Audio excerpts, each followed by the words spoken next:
Sun pictures, அதுக்கப்புறமா பார்த்தீங்கன்னா AGS, அதுக்கப்புறமா லலித்தோட 7 ஸ்க்ரீன்ஸ்னு சொல்லிட்டு இது மாதிரியான ப்ரொடக்ஷன்ஸ் மட்டுமே குறிப்பிட்டு படம் பண்ணுறாங்களா? அதற்கான காரணம் என்ன? முதல் காரணம் சம்பளம் தான். ஒன்று ஒரு சம்பளத்தை விட்டு கொடுக்கணும், இல்லைனா இவரே கையெழுத்து போட்டு கடை வாங்கி கொடுத்து அந்த படத்தை ரிலீஸ் பண்ண வைக்கணும், இல்லைனா விடாமுயற்சி மாதிரி நின்று போயிடும். சன் பிக்சர்ஸ் கூட இப்போ விஜய் வச்சு பண்ணல. அதுக்கு காரணம் வந்து விஜய். கமலுக்கு எல்லாம் ரெட் கார்டு போட முடியாது. நீங்கள் அதை தாண்டி மிரட்டிலாம் விட்டு கேட்க முடியாது.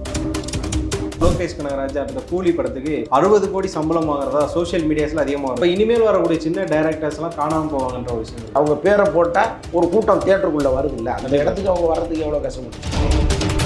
2 படம் நடித்து 2 படம் ஓடிடுச்சு அப்படின்னா 3வது படத்துக்கு சம்பளம் ஏற்காதீங்க, உங்களோட 3வது படம் எப்படி வந்து ஓடுதுன்னு பாருங்க அப்படிங்கிற ஒரு விஷயத்தை சொல்லியிருக்காரு. நீங்கள் இந்த செங்கல்பட்டு தாண்டி நீங்கள் தியேட்டரில் போய் பார்த்தா தான் உள்ளே எத்தனை பேர் உட்காந்துருக்காங்கிறதே தெரியும்.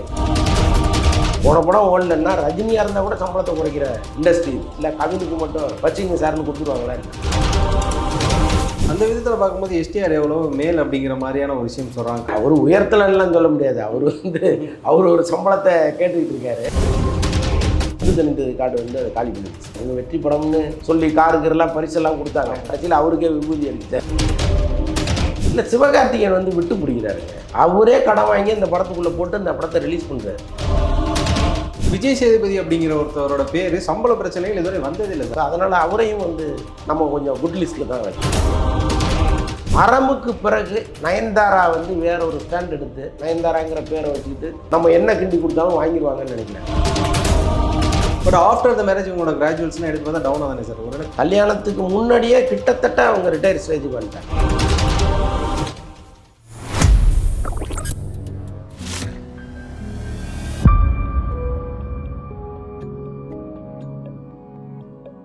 குளோப் 360 பிரசன்ஸ் இந்த எபிசோடில் சினிமா விமர்சகர் மற்றும் மூத்த பத்திரிகையாளர் திரு அந்தணன் அவர்கள் தான் நம்ம கூட இருக்காங்க.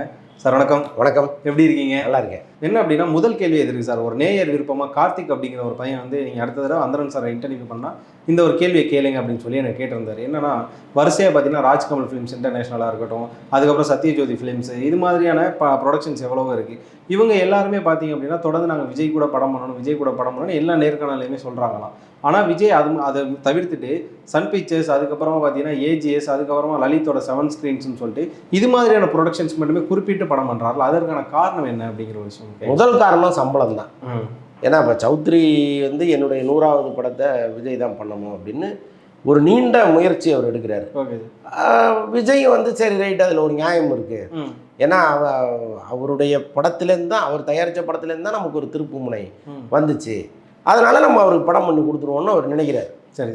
ஆனால் விஜய் கேட்குற சம்பளத்தை அவர் கொடுக்கணும் ஃபஸ்ட்டு. இன்னொன்று வந்து விஜய் சொல்கிற டைரக்டரை அவர் வச்சுக்கணும். இது ரெண்டுத்துக்குமே அவர் தயாராக இல்லை. அவர் இன்னமும் விஜய்க்கு முதல் சம்பளம் கொடுத்தாரு பார்த்தீங்களா, அதுலேருந்து ஒரு 10 வருஷம் 20 வருஷம்னு கணக்கு போகிறாரே தவிர இன்றைக்கி விஜய் என்ன சம்பளம் வாங்கிட்டு இருக்காரு நாம் வந்து அதற்கு கிட்டத்தட்ட நெருங்கி கொடுக்கணுங்கிற எண்ணத்தில் அவர் இல்லை. ஸோ அதனால் அவர் அங்கேருந்து தள்ளி வைக்கப்படுகிறார். அப்புறம் முரளி ராமசாமி, அவர் ஏற்கனவே மெர்சல் பண்ணி மெர்சல் லாபம் தான், ஆனால் அவருடைய வேறு படங்களில் இருக்கிற பிரச்சனையே மெர்சல் வசூலில் கொண்டு வந்து போட்டு அந்த மொத்த வசூலையும் டிஸ்ட்ரிபியூட்டர்ஸ் எடுத்துக்கிட்டாங்க. சரி. ஸோ அதில் அவருக்கு ஒரு பெரிய நெருக்கடி. அப்போ அவர் வந்து திரும்ப விஜய்கிட்ட டேட்டு கேட்டுட்ருக்காரு. ஆனால் விஜய் வந்து இப்போ இன்றைக்கி அவருக்கு டேட்டு கொடுத்துட்டாருன்னா பிரச்சனை இல்லாமல் அந்த படத்தை ரிலீஸ் பண்ணுவாரா? ஏன்னா அவருக்கு பல நெருக்கடிகள் இருக்குது. கண்டிப்பாக. இப்போ நாளைக்கு படம் ரிலீஸ் ஆகும்போது நீங்கள் இந்த பணத்தெல்லாம் வச்சா தான் ரிலீஸ் பண்ண முடியும்னு ஒரு நெருக்கடி கொடுத்தாங்கன்னா சிவகார்த்திகேயன் மாதிரி ஒரு மாற்றம். ஆமாம். ஒன்று ஒரு சம்பளத்தை விட்டு கொடுக்கணும், இல்லைனா இவரே கையெழுத்து போட்டு கடை வாங்கி கொடுத்து அந்த படத்தை ரிலீஸ் பண்ண வைக்கணும், இல்லைனா விடாமுயற்சி மாதிரி நின்று போயிடும். அந்த மாதிரி பிரச்சனைகள் ஓகே. ஸோ அதனால் அவரு கட்டு. இந்த பக்கம் ராஜ்கமல் அது பெரும்பாலும் அவர் போகிறதுக்கு வாய்ப்பு இல்லை. அப்புறம் சத்யஜோதியும் கிட்டத்தட்ட சம்பள விஷயங்களில் அவர் ஒரு கால்குலேஷன் போட்டு இதெல்லாம் சரியாக வருமா, 250 கோடி கேட்டால் கொடுக்க முடியுமாங்கிற இடத்துல இருக்கு. அதனால் இவங்க எல்லாரையும் தள்ளி வச்சுட்டு சன் பிக்சர்ஸ் கூட இப்போ விஜய் வச்சு பண்ணலையே. ஆமாம். அதுக்கு காரணம் வந்து விஜய். ஏன்னா சன் வந்து ரஜினியை வச்சு படம் பண்ணும்போது தான் ரஜினி மனதில் இருந்த அரசியல் ஆசை புஷ் ஆச்சு. அப்போ அவங்க ஏதோ ஒரு பிரெயின் வாஷ் பண்ணி எதுக்குங்க தேவையில்லாமல் அரசியலுக்கு வரீங்கன்னு ஏதோ கேட்டு ஏதோ ஒன்று நடந்திருக்கு. சரி. ஸோ அப்போ இவர் முழு தீவிரமான அரசியலுக்கு வரணும்னு நினைக்கிறவர் சன்னோட ஜாயின் பண்ணும்போது அங்கே ஏதாவது நம்மளை வந்து டைவர்ட் பண்ணி விட்ருவாங்களோ அப்படின்னு நினச்சிட்டு வேணா பண்ணாமல் இருக்கலாம். பட் விஜய் கேட்குற சம்பளத்தை அவங்க கொடுப்பாங்க. அவங்களால அதை எப்படி ரெக்கவர் பண்ணுறோங்கிறது அவங்களுக்கு தெரியும். ஸோ இப்போ இதெல்லாம் போக ஏன் லலித்திட்ட வந்து நிற்கிறாரு அப்படின்னா, லலித் வந்து அவருடைய நிழல். அவரே படம் பண்ணுறதுக்கு சரி அது அவர் படம் பண்ணுற மாதிரி லலித் பண்ணுறது கிட்டத்தட்ட பினாமின்னு வச்சிங்களேன். ஸோ அதனால் அங்கே வராரு. ஆனால் இப்போ எல்லாத்தையும் தாண்டி வேறொரு நிறுவனம் வேறு மாநிலத்திலேருந்து வந்து இப்போ பண்ணுறாங்க. கேவிஎன்னு ஒரு பெரிய நிறுவனம், ப்ரெஸ்டீஜ் குரூப். ஆமாம் சார். அவங்க தான் இப்போ இந்த விஜய் 69 படத்தை பண்ணுறாங்க. விஜய் கேட்குற சம்பளத்தை கொடுத்து பண்ணுறாங்க. இதில் தான் இவ்வளவு பிரச்சனைகள் இருக்குது. சரி சார், அதில் வந்து ஏஜிஎஸ் அப்படிங்கிற ஒரு விஷயத்தையும் கேட்டிருந்தாங்களே சார். இல்லை, ஏஜிஎஸ் தான் இப்போ படம் பண்ணிகிட்டு இருக்காரு, கோட்டு பண்ணிகிட்டு இருக்காரு. இந்த 69 படத்தையும் நாங்கள் பண்ணுறோம்னு அவங்க கேட்டிருக்காங்க. பட் இப்போ இந்த படம் பண்ணுறாங்க. இதில் வந்து முன்ன பின்ன ஏதாவது ஒன்று நடந்ததுன்னு வைங்களேன், இப்போ அடுத்த படம் பண்ணும்போது சார் நான் இதில் கழிச்சுக்குவான்னு ஒரு வார்த்தை வரும். கண்டிப்பாக சார். அது எதுக்கு நம்ம அந்த இடம் கொடுப்பானே அப்படின்னு இருக்கலாம். இது மாதிரியான நெருக்கடிகள் தானே சார் முதல்ல ரஜினி அவர்களுக்கு வந்து ஒரு படம் வந்து லாஸ் ஆச்சுன்னா ப்ரொடியூசர்ஸ் வந்து காசு கொடுங்கன்னு கேட்குறது, இல்லைனா எங்களுக்கு இன்னொரு படம் நடிச்சு கொடுங்கன்னு கேட்குறதுல அங்கேருந்து தானே சார் தொடங்குச்சு. ஆமாம், அதுலேயும் ஒரு நியாயம் இருக்க தான் செய்யுது. இப்போ எல்லாருமே என்னென்னா ரஜினி படம்னு தானே வந்து வாங்குறாங்க. ஆமாம். இப்போ ரஜினிங்கிற ஒரு முகத்தை பார்த்து இவ்வளவு பணத்தை போடும்போது அது ஓடலைன்னா நாங்கள் அவர்கிட்ட தானே போய் நிற்கணுங்கிற ஒரு கான்செப்ட் அதுக்குள்ளே இருக்குது. அதையும் ரஜினி புரிஞ்சுக்கிட்டு அவர் தான் முதல்ல வந்து டிஸ்ட்ரிபியூட்டர்கள் பணத்தை திருப்பி கொடுக்க ஆரம்பிச்சது. லாஜிக் படி அது கொடுக்க தேவையில்லை. சரி சார். ஏன்னா அக்ரிமெண்ட் வந்து விநியோகஸ்தர்களுக்கும் தயாரிப்பாளருக்கும் தான். உங்கள் ஆசை நீங்கள் தயாரிப்பாளர்கிட்ட தான் கேட்க முடியும், ரஜினிகிட்ட கேட்க முடியாது. ஆனால் ரஜினி என்ன பண்ணார், நம்ம முகத்தை பார்த்து தானே வாங்கினாங்க, நம்ம கொடுப்போமேனு முதல்ல அந்த வழக்கத்தை அவர் தான் உருவாக்கி வச்சார். அப்புறம் அது கட்டாயமாக மாறிடுச்சு. நீங்கள் கொடுங்க அப்படின்னு எல்லாரும் ஆத்தென்டிக்காக வந்து கேட்க ஆரம்பிச்சிட்டாங்க மற்ற நடிகர்கள்ட்ட. அதோட தொடர்பு தானே சார் இப்போ வந்து உத்தம வில்லன் ஒரு பக்கம் வந்து சரிவையை பார்த்ததுனால கமல் அடுத்த படம் பண்ணித்தரேன் அப்படின்னு சொன்னதுனால லிங்குசாமி வந்து அவருக்கு மேலே ஒரு வழக்கு போட்டு, அதாவது தயாரிப்பாளர் சங்கத்திலே ஒரு வழக்கு ஒன்று சொல்லி அது பிரச்சனையாகி கிட்டத்தட்ட ரெட் கார்டு அளவு போனதெல்லாம் பேசப்பட்டது சார். கமலுக்கெல்லாம் ரெட் கார்டு போட முடியாது சார், முடியாது. இன்னொன்று அதில் லாஜிக்கும் இல்லை. இப்போது லிங்குசாமி வந்து கமல்கிட்ட திரும்ப டேட்டு கேட்கும்போது இப்போ கமல் வந்து இன்றைக்கி பண்ணி கொடுக்கணும்னு நினச்சி பண்ணி கொடுத்தா உண்டு. நீங்கள் அதை தாண்டி மிரட்டிலாம் விட்டு கேட்க முடியாது. ஏன்னா இந்த அக்ரிமெண்ட் 30 கோடிக்கு நான் உங்களுக்கு படம் பண்ணி தரேன்னு சொன்னார் பாருங்க, அதில் கையெழுத்து போட்டது கமலுடைய அண்ணன் சந்திரகாசன்.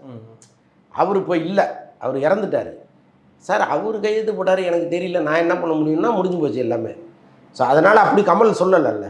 ஸோ அதனால் அவருக்கு வந்து ரெட்டெல்லாம் நீங்கள் போட முடியாது. இன்னொன்று இவங்க ரிக்வஸ்ட் பண்ணுறாங்க, அவர் தரப்பு நியாயத்தை அவர் சொல்கிறாரு. நடுவில் வந்து நான் 2 முறை இந்த படம் பண்ணித்தரேன் வாங்க, இந்த 30 கோடி எடுத்துகிட்டு வாங்க நான் பண்ணித்தரேன்னு கேட்டால் அன்றைக்கி அவங்க வரல, நான் என்ன பண்ண முடியும்னா அவர் இப்போ கேட்குறாரு.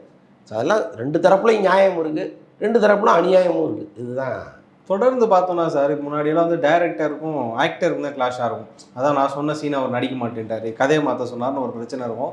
இப்போ டைரக்டருக்கு யாருமே வர்றதில்ல. இப்போ வந்து நேரடியாக பிரச்சனைகளே ப்ரொடியூசர்ஸ்க்கும் ஹீரோஸ்க்கும் தான் இருக்குது. உதாரணத்துக்கு நம்ம பருத்தி வீரன் இஷ்யூ எடுத்துக்குவோம். அதில் பார்த்தீங்க அப்படின்னா என்னதான் வந்து ஞானவேல் ராஜாவுக்கும் அமீருக்கும் பிரச்சனைகள் இருந்தாலுமே இங்கே அமீர் சைட்லேருந்து குற்றம் சொல்லப்பட்ட ஞானவேல் ராஜாவை தாண்டி கார்த்திக் சார்ந்த குடும்பத்தாரர்கள் தான் சொன்னாங்க. இது மாதிரியான பிரச்சனைகள் நேரடியாக ஹீரோவை தாக்குறது இப்போ வழக்கம் ஆயிடுச்சு. இல்லை, அது எல்லா இடத்துலையும் அப்படி நீங்கள் பார்க்க முடியாது. ஏன்னா அன்னைக்கு அந்த படத்தை உருவாக்கும் பொழுது சிவகுமார் ஃபேமிலி வந்து ஞானவேல் ராஜான்னு ஒருத்தர் கூப்பிட்டு வராங்க, இவருக்கு படம் பண்ணி கொடுங்கன்னு அவங்க சொன்னதுனால தான் இவர் பண்ணுறாரு. சரி, ஞானவேல் ராஜா யாருன்னு இவருக்கு தெரியாது. அப்போ ஒரு நல்லது கெட்டதுன்னா நீங்கள் தானே கூப்பிட்டு வந்தீங்க, இப்போ நீங்கள் பதில் சொல்லுங்கன்னு அவர் போய் நிற்கிறார். மற்றபடி எல்லா தயாரிப்பாளர்களும் ஹீரோவை குற்றம் சாட்டுறாங்கன்னா கிடையாது. ஆனால் இன்றைக்கி டாப்பில் இருக்கிற பல பேர் வந்து அவங்க கூப்பிட்டு வர்ற இயக்குனர் தானே பண்ண வேண்டியதானே. கண்டிப்பாக சார். இப்போ அஜித் வந்து தயாரிப்பாளர் கூப்பிட்டு வர்ற இயக்குனருக்கா பண்ணுறாரு, அவர் லிஸ்ட்டில் யார் இருக்காங்களோ நீங்கள் இவரை வச்சு பண்ணுங்க அப்படிங்கிறாரு. அதே மாதிரி விஜய் அவர் லிஸ்ட்டில் இருக்கிறவங்கள பண்ணுறாரு. அதே மாதிரி தனுஷ் அப்படி தான் போயிட்டுருக்கு அவங்களுக்கான அந்த சேஃப் அண்ட் கம்ஃபர்ட் ஜோனுக்காக. ஆமாம், என்ன சார்? ஆமாம். ஸோ அந்த மாதிரியான விஷயங்கள் பண்ணும்போது இப்போ என்னோட அடுத்த கட்ட கேள்விகளாகவே என்ன இருக்குன்னா, உங்களுக்கு தேர்ந்த ஒரு ப்ரொடியூசர்ஸை நீங்கள் பிடிக்கிறீங்க, அவங்கள்ட்ட சம்பளத்தையும் வாங்கிக்கிறீங்க, அந்த படம் லாஸ் ஆகிடுச்சு அப்படின்னா அந்த படம் வசூல் ரீதியாக வந்து தோல்வி அடையுதுன்றப்போ அந்த ரெஸ்பான்சிபிலிட்டி மட்டும் எதுக்கு உங்கள் ஹேண்டில் பண்ண மாட்டாங்கன்னு இருக்குல்ல சார்? இல்லை, அதில் பேசிக்காக லாஜிக் இல்லை. ஏன்னா இப்போது ஒரு தயாரிப்பாளர் கதை கேட்குறாரு, ஹீரோ கதை கேட்குறாரு, அவங்க எல்லாம் உட்காந்து பேசி முடிவெடுத்து தான் ஒரு படம் பண்ணுறாங்க இல்லையா? அப்போவே வந்து ப்ரொடியூசருக்கு இல்லைங்க இந்த கதை எனக்கு பிடிக்கல, இது நான் பண்ணலைன்னா முடிஞ்சு போச்சு. ஆனால் அன்றைக்கி எல்லோரும் சேர்ந்து தானே ஒரு விஷயம் பண்ணுறீங்க. அப்போ எல்லாமே பண்ணிவிட்டு இது வந்து நான் பொறுப்பு கிடையாது நீ பொறுப்புன்னு சொல்ல முடியாது. ஏன்னா இப்போ பார்த்தீங்கன்னா லோகேஷ் கனகராஜ் அடுத்த கூலி படத்துக்கு 60 கோடி சம்பளம் வாங்குறதா சோஷியல் மீடியாஸில் அதிகமாக வருது. அது எந்த அளவு ஃபேக்ட் அப்படிங்கிறது தெரியல. 60 கோடி அளவு சம்பளம் கொடுக்குற அளவுக்கான ப்ரொடியூசர்ஸ் இருக்காங்க. அப்போ லோகேஷ் கனகராஜுக்கு 60 கோடினா அடுத்த நெல்சன் வந்து ஒரு அமௌண்ட்டை வந்து டிமாண்ட் பண்ணுவார். அதுக்கடுத்து ஒரு அப்கமிங் டைரக்டர்ஸ்லாம் ஒரு அமௌண்ட் டிமாண்ட் பண்ணுவாங்க. அப்போ இனிமேல் வரக்கூடிய சின்ன டைரக்டர்ஸ்லாம் காணாமல் போவாங்கன்ற ஒரு விஷயம் இருக்குல்ல சார்? நீங்கள் வளர்கிற வரைக்கும் ஜெயிக்கிற வரைக்கும் இந்த கஷ்டத்தை அனுபவிச்சு தானே அவங்க ஜெயிச்சுட்டாங்க. இன்றைக்கி அவங்க பேரை போட்டால் ஒரு கூட்டம் தியேட்டருக்குள்ளே வருது இல்லை, அந்த இடத்துக்கு அவங்க வர்றதுக்கு எவ்வளோ கஷ்டப்பட்டுருப்பாங்க. அப்போ அவங்க என்ன நினைக்கிறாங்கன்னா, ஏன் இவ்வளோ சம்பளம் கொடுக்கக்கூடாது, நம்முடைய உழைப்பு நம்முடைய அறிவு ஏன் இவ்வளோ கொடுக்கக்கூடாதுன்னு நினைக்கிறாங்க. ஆனால் கொடுக்கறதுக்கு தயாராக இருக்காங்கல்ல. இப்போ லோகேஷ் கனகராஜ் 60 கோடி கேட்குறாரு, இல்லைங்க நான் அவங்கள வச்சு படம் பண்ணல, நீங்கள் நிறைய சம்பளம் கேட்குறீங்கன்னு யாராவது சொல்கிறாங்க? இல்லை சார், சொன்னால் கேட்க முடியாதுல்ல. அப்போ கொடுக்குறாங்க, நம்ம கேட்குற இடத்துல இருக்கோன்னு தெரிஞ்சு தானே அவர் கேட்குறாரு. 70 கோடி தரேன் இந்த கதையோட ஏங்கிட்டவான்னு சொல்கிறதுக்கெல்லாம் இருக்கிறாங்கல்ல. ஸோ அதனால் அது ஒன்றும் பண்ண முடியாது. இப்போ பார்த்தீங்கன்னா அண்மையில் திருப்பூர் சுப்பிரமணியம் அவர்கள் ஒரு இன்டர்வியூ கொடுத்துருக்காரு. அதில் பார்த்தீங்கன்னா ரொம்ப ரீசெண்டாக கொடுத்துருக்காரு. 2 படம் நடித்து 2 படம் ஓடிடுச்சு அப்படின்னா 3வது படத்துக்கு சம்பளம் ஏற்றாதீங்க, உங்களோட 3வது படம் எப்படி வந்து ஓடுதுன்னு பாருங்க அப்படிங்கிற ஒரு விஷயத்த சொல்லியிருக்காரு. நம்ம இன்டர்வியூலே நீங்கள் ஒரு தடவை சொல்லியிருக்கீங்க சார், ஒரு ஹீரோஸுமே போயிட்டு அவன் நடிச்சதுக்கப்புறம் தியேட்டர் விசிட் பண்ணாலே தெரிஞ்சுக்கலாம்.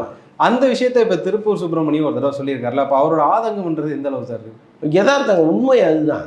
நீங்கள் இவங்க இங்கே சிட்டியில் உட்காந்து ஒரு மல்டிப்ளெக்ஸ் தியேட்டரை போய் பார்க்குறாங்க, அங்கே வர்ற கூட்டம் வந்து ஏதோ ஒன்று பார்க்கணும், அது எந்த படமாக இருந்தால் என்ன, கொஞ்ச நேரம் உட்காந்து பொழுதுபோக்கணும்னு வர்ற கூட்டம் கொஞ்சம் இருக்குது.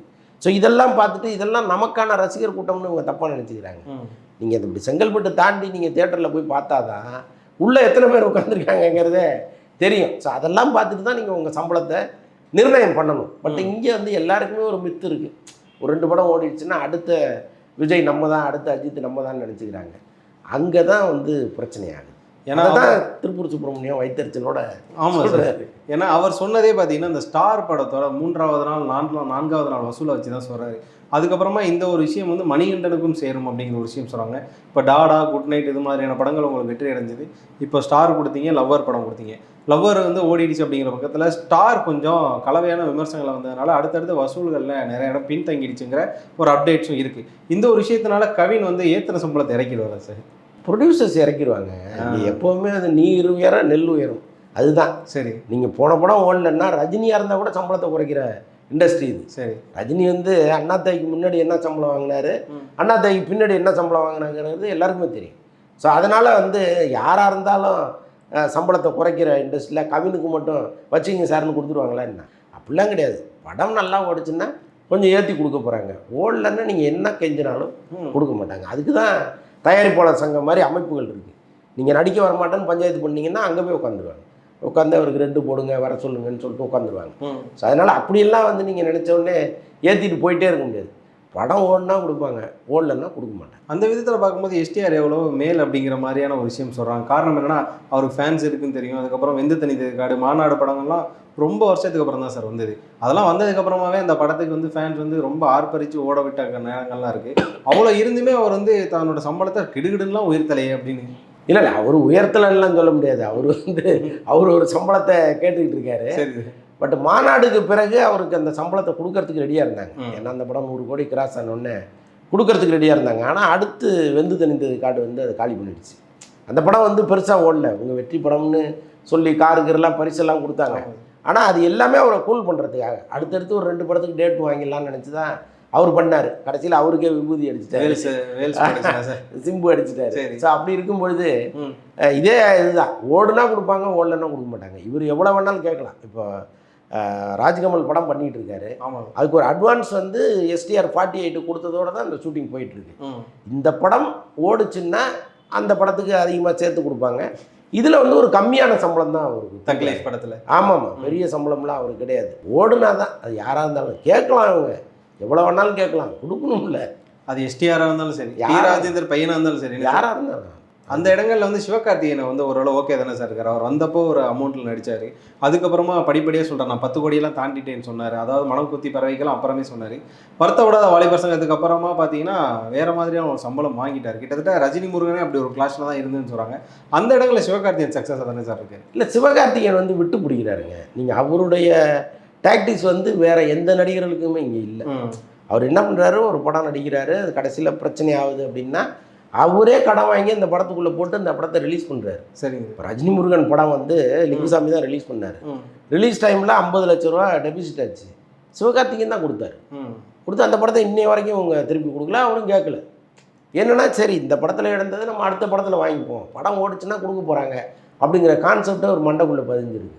ஸோ அவர் படம் ஓடுது, அவருக்குன்னு ஒரு மார்க்கெட் இருக்குது, அவருக்குன்னு ஒரு கலெக்ஷன் வருதுங்கும்போது தான் அவர் சம்பளத்தை கிராஜுவலாக ஏற்றிட்டு போகிறாரு. ஆனால் இந்த பாலிசி மற்ற நடிகர்களுக்கு இருக்கான்னா இல்லை. நீ எனக்கு டேட்டு கேட்கும் போதே சம்பளத்தை சேர்த்து கொடு, போன படத்தில் நான் இவ்வளோ வாங்கினேன், அது ஓடிச்சு ஓடல மண்ணாக போச்சு, அதை பற்றி எனக்கு கவலை கிடையாது, நீ இதில் இன்னும் 2 கோடி சேர்த்து கொடு, 5 கோடி சேர்த்து கொடுன்னு கேட்குற இடத்துல தான் மற்றவர்கள் இருக்காங்க. ஆனால் சிவகார்த்திகேயன் உணர்ந்து தான் கேட்குறாரு. என் படம் இவ்வளோ ஓடுது, நான் கேட்குறதுல என்னன்னு கேட்குறாரு. அதற்கான பிஸ்னஸ் இருக்குது அவருக்கு, அதற்கான லாபத்தையும் அவங்க எடுத்துடுறாங்க. ஸோ அதனால் இவங்களோட ஒப்பிட்டு பார்க்கும்போது அவர் கொஞ்சம் பெட்டர்னு தான் நமக்கு தோணும். பெட்டர் இந்த விஷயங்களை சார். இப்போ இந்த சம்பளம் பேசுகிறப்ப நம்ம வந்து ரஜினிகாந்தை பேசலாம், கமலஹாசன் பேசலாம், விஜய், அஜித், சிவகார்த்திகேயன்லேருந்து எல்லாத்தையும் பேசுகிறோம். விஜய் சேதுபதி அப்படிங்கிற ஒருத்தவரோட பேர் சம்பள பிரச்சனைகள் இதுவரை வந்ததில்லை சார். அதுக்கான காரணம் என்ன சார்? அவரும் கிட்டத்தட்ட சிவகார்த்திகேயன் மாதிரி தான். சம்பளத்தை ஒரேடியாக அப்படியே ஃபிக்ஸ் பண்ணிக்கிட்டு நான் இதுக்குள்ளேயே நிற்பேன் அப்படிங்கிற கேரக்டர் விஜய் சேதுபதி கிடையாது. அந்த படத்தின் தன்மைக்கு ஏற்ப அவர் கூட்டுறது குறைச்சிக்கிறது எல்லாமே பண்ணுறாரு. ஸோ அதனால் அவரையும் வந்து நம்ம கொஞ்சம் குட் லிஸ்ட்டில் தான் வைக்கணும். ஓகே, பேடு அடுத்து தான் பேடு அக்லிலாம் நிறையா இருக்குது. Okay sir. அதுக்கப்புறம் ஃபைனலாக ஒரு விஷயம் கேட்கணும்னு நினைக்கிறேன். இந்த 2023, 24 இந்த 2 வருஷத்தையுமே எடுத்துப்போம், அதாவது 1.5 வருஷத்தை எடுத்துப்போம். இந்த 1.5 வருஷத்தில் உமன் சென்ட்ரிக் ஃபிலிம் அப்படின்னு ஒன்று இருக்கும். கடைசியாக பார்த்தீங்கன்னா நயன்தாரோட அறம் அப்படிங்கிற ஒரு படம் வந்தது சார். அன்னபூரணி அதான் அறம் வந்தது. அதுக்கப்புறமா இப்போ பார்த்தீங்கன்னா அன்னபூரணி வந்தது. அதுக்கப்புறமா அருவி வந்தது. இப்போ பார்த்தீங்கன்னா கண்ணகி வந்தது. நம்ம கையை விட்டு எண்ணிடலாம் ஒரு 10 படம் இல்லைனா அதிகபட்சம் 8 படத்துக்குள்ளே தான் வந்து உமன் சென்ட்ரிக் ஃபிலிம்ஸ் இருக்கும். அதில் பேசப்பட்ட படங்கள் பார்த்தீங்கன்னா இது மாதிரியான படங்கள் தான். மித்தபடி வந்து பார்த்தீங்கன்னா நம்ம தமன்னா நடிச்சதாக இருக்கட்டும், ஹன்சிகாலாம் படங்கள் நடித்தாங்க, ஐஸ்வர்யா ராஜேஷ் பண்ணாங்க. இந்த படங்கள் எதுவுமே பார்த்தீங்க அப்படின்னா பெரும்பாலும் பேசப்படலை. ஸோ உமன் சென்ட்ரிக் ஃபிலிம்ஸ் வந்து நாளுக்கு நாள் தமிழ் சினிமாவில் குறையுது அப்படிங்கிற ஒரு விஷயம் இருக்குல்ல சார்? இல்லை, அது குறைய தான் செய்யுது. ஏன்னா நீங்கள் அதற்கான ஆர்டிஸ்டாக இன்றைக்கி வந்து இருக்கணும். இங்கே இப்போ விஜயசாந்தி பண்ணாங்க, அவங்க பண்ண படமெல்லாம் ஆக ஓகுன்னு ஓடிட்டு இருந்துச்சு, எல்லாம் விமன் சென்ட்ரிக் படம் தான். ஆனால் இங்கே வந்து அந்த இப்போ அறம் வந்தது இல்லையா, அரமுக்கு பிறகு நயன்தாரா வந்து வேற ஒரு ஸ்டாண்ட் எடுத்து அந்த ட்ராவல் கரெக்டாக பண்ணியிருந்தாங்கன்னு வைங்களேன், இப்போ நீங்கள் கேட்குற கேள்வியே இருந்திருக்காது. ஆமாம், நீங்கள் அந்த மாதிரி படங்களாக அவங்க பண்ணி அவங்க ஒரு இடத்துல வந்து நின்று இருக்கலாம். பட் அவங்க ஏதோ அப்படியே மிக்ஸ் ஆகிட்டாங்க. அதுதான் பிரச்சனை. இன்னொன்று, இங்கே கதைகளும் நல்ல சரியான கதைகள் எடுக்கணுங்க.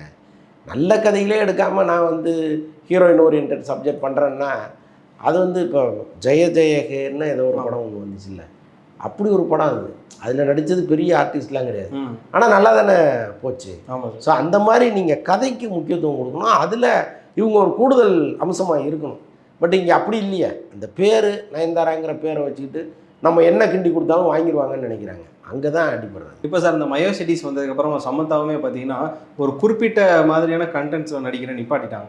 இப்போ அது மாதிரி சமந்தாவாக இருக்கட்டும், யாரெல்லாம் வந்து ஒரு பிக்கான ஒரு விஷயத்தில் நடிக்கிற நிப்பாட்டினாங்களோ அவங்க இது மாதிரியான விஷயத்துக்கு தயாராகலாம்ல சார்? உமன் சென்ட்ரிக் ஃபிலிம்ஸ் இருந்தால் எடுத்துகிட்டு வாங்க, நான் பண்ணுறதுக்கு ரெடியாக இருக்கேன்னு சொல்லி சமந்தாவோ கீர்த்தி சுரேஷோ இவங்கள மாதிரி ஆட்கள் வந்து அதுக்கு முன்னு வரும்போது பார்த்தீங்கன்னா இதுக்கான விஷயங்கள் கம்மியாகல. இல்லை, எல்லாருக்குமே கமர்ஷியல் படங்கள் பண்ணணுங்கிற ஆசை தாங்க இருக்கும். Okay sir. ஏன்னா இது வந்து ரிஸ்க்கு. ஒருவேளை இது ஒன்றுமே இல்லாமல் வாஷ் அவுட் ஆகிடுச்சுன்னு வச்சுக்கோங்க, அடுத்த படத்தில் அவங்க வந்து பழைய இடத்துக்கு வரவே முடியாது. சம்பளம் குறையும், கதை சொல்கிறது வந்து வேறு மாதிரி ஒரு கதையை சொல்லுவாங்க, அது பல பிரச்சனைகள் இருக்குது. அப்போ ஸ்டாண்டர்டாக அவங்க ஓடிக்கிட்டே இருக்க வேண்டியதாக இருக்குது. எங்கேயுமே தொய்வு வராமல் நம்ம போயிடணும் அப்படின்னு நினச்சி தான் இவங்க கமர்ஷியல் படங்களுக்குள்ளே போயிடுறாங்க. ஒன்று இல்லைனாலும் இன்னொன்று காப்பாற்றிடுங்கிற ஒரு எண்ணத்தோடு போயிடுறாங்க. அது வேறு வழி இல்லை. கல்யாணம் ஆகிட்டாலுமே இது மாதிரி நிலைக்கு தானே சார் போயிடுறாங்க. நயன்தாரா வந்து பிஃபோர் த மேரேஜ் பார்த்தோம்னா ஒரு கிராஜுவல் இருந்தது, ஹன்சிகாவுக்கும் பிஃபோர் த மேரேஜ் ஒரு கிராஜுவல் இருந்தது. பட் ஆஃப்டர் த மேரேஜ் உங்களோட கிராஜுவல்ஸ்லாம் எடுத்து பார்த்தா டவுனாக தானே சார் ஒரு? இல்லை, ஆஃப்டர் மேரேஜ்னு சொல்ல முடியாது. அவங்க கல்யாணத்துக்கு முன்னாடியே கிட்டத்தட்ட அவங்க ரிட்டையர் ஸ்டேஜுக்கு வந்துட்டாங்க. அந்த கிளாமர் இருக்குல்ல, அது குறைஞ்சிருச்சு இல்லை. ஹன்சிகாவுக்கும் சரி நயன்தாராவுக்கும் சரி பார்க்கும்போது அடடா எப்பேற்பட்ட அழகியாக இருக்காங்க, ப்ளசண்ட்டாக இருக்க அப்படிங்கிற இடத்துலேருந்து கீழே இறங்கிட்டாங்க. அதுக்கப்புறம் தான் அவங்களுக்கு கல்யாணம் ஆகுது. அதனால் கல்யாணத்துக்கு இதுக்கு சம்மந்தம் இல்லை. இப்போ சம்மந்தா பாருங்க, கல்யாணத்துக்கு பிறகு எவ்வளோ கிட்டு கொடுத்தாங்க. ஆமாம். ஸோ அதனால் அது ஒரு காரணம் கிடையாது. டைவர்ஸுக்கு அப்புறம் தான் இன்னும் கிட்டு கொடுத்தாங்க. அதுதான் சொல்கிறேன். ஸோ தொடர்ந்து பேசுவோம் சார் இது மாதிரி நிறைய விஷயங்கள்லாம். ரொம்ப நன்றி சார். நன்றி.